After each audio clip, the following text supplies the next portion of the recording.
미국을 방문 중인 윤석열 대통령이 뉴욕 현지에서 전자결제로 이재명 민주당 대표에 대한 체포 동의안에 하루 만에 서명했습니다.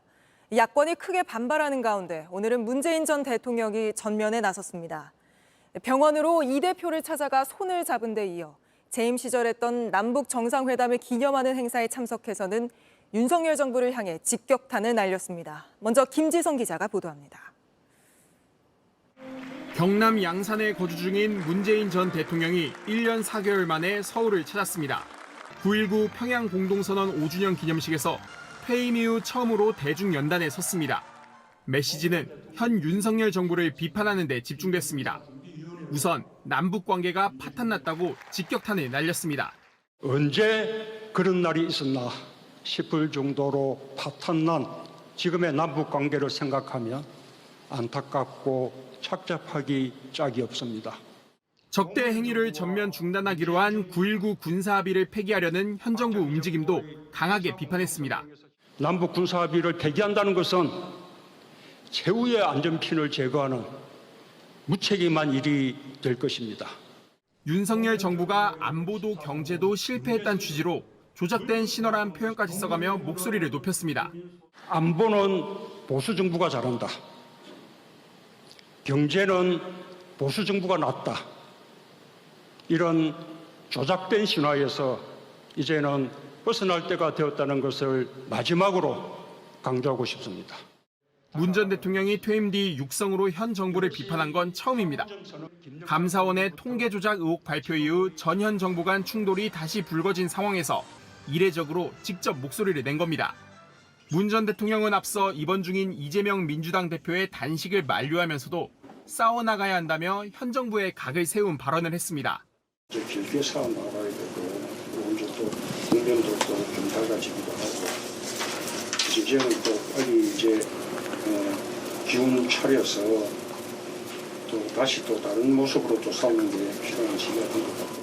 다만 문 전 대통령은 이재명 대표 체포 동의안에 대해선 따로 언급하지 않았다고 민주당 관계자는 설명했습니다.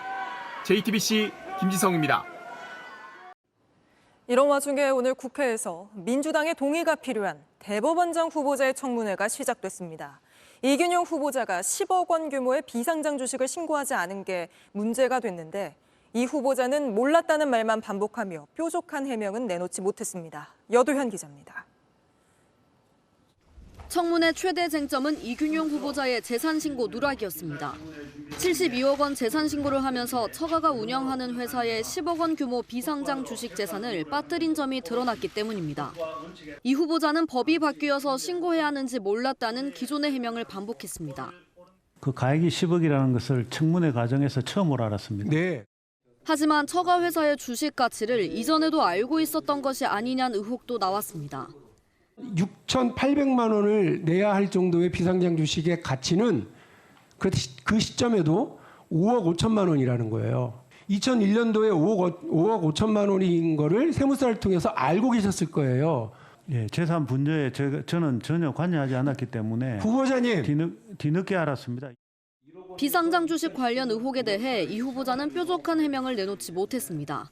야당은 이 후보자가 안성시장의 재산 신고 누락을 유죄로 선고한 판결을 언급하며 모르는 것도 문제가 된다고 지적했습니다. 이균용 후보자는 남에게는 엄격했어요. 그런데 본인에게는 굉장히 관대하시네요. 어쨌든 저희 불찰이었기 때문에 그 부분은 송구스럽게 생각합니다. 반면 여당은 이 후보자에 대한 비판이 지나치다고 비판했습니다.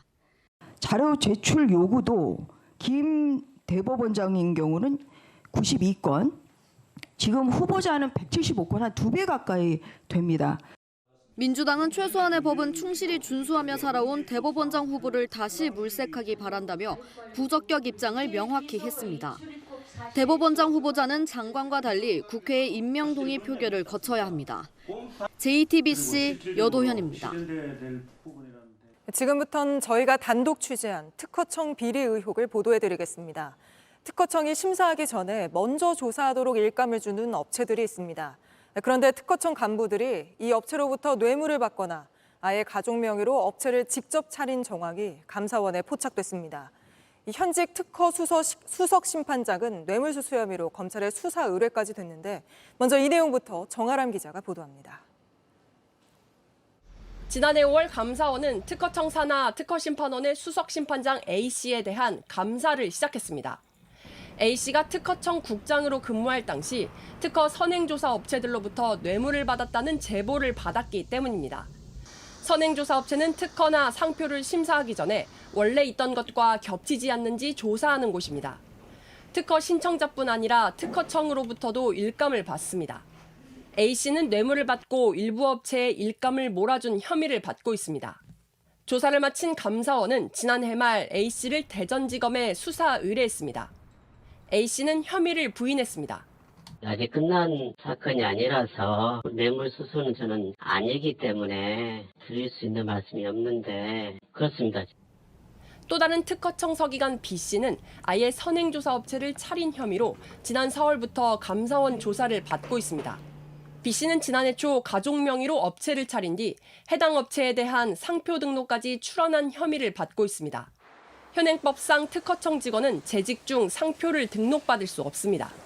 제가 사실이 아니라고 감사원에 해명을 지금 하고 있는 중이고요. 그래서 제가 답변드릴 내용이 없네요. 이에 대해 특허청은 두 사람이 감사원의 감사를 받고 있는 게 맞다며 결과를 기다리고 있다고 밝혔습니다. JTBC 정아람입니다. 오늘 밀착 카메라는 힙합 가수처럼 랩을 하는 할머니들의 모습을 담았습니다. 팔순이 다 돼 뒤늦게 배운 한글로 시쓰기에 도전했던 할머니들이 이번엔 래퍼로 변신한 건데요. 권민재 기자가 만났습니다. 단정히 머리를 빗고 나갈 채비를 합니다. 꽃분홍 양산을 쓴 할머니의 발걸음은 마을 회관으로 향합니다. 예쁜 손을 흔들어서 옆사람과 인사해요. 고대번이요. 고된 삶을 사느라 할머니에겐 글을 배울 여유가 없었습니다. 버스를 타려고 해도 버스 번호도 몰랐고 내 이름자 쓰려고 해도 이름자가 어떤 게. 이곳에서 할머니는 80이 넘어서 처음으로 글을 배웠습니다. 직접 쓴 시에 가락을 붙여 랩도 하고 내친 김에 랩 그룹까지 만들었습니다. 우리가 빠지면 내일이 아니지. 내 때리는 소리와 칠공주. 할머니들의 랩에는 고단했던 어린 시절 공부를 하지 못했던 서름이 담겼습니다. 석계골 아니 송정골 아니 하나골 셋째 딸로 태어났음.